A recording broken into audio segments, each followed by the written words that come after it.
Level at 1 apiece at the end of Saturday's opening day of their Davis Cup Group 2 tie at the Ligani Club.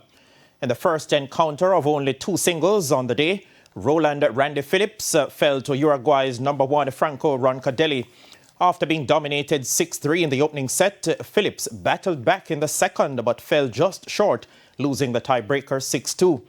In the other singles matchup, Jamaica's #1 Blaze Bicknell got the better of Joaquin Aguilar Cardozo in 3 sets.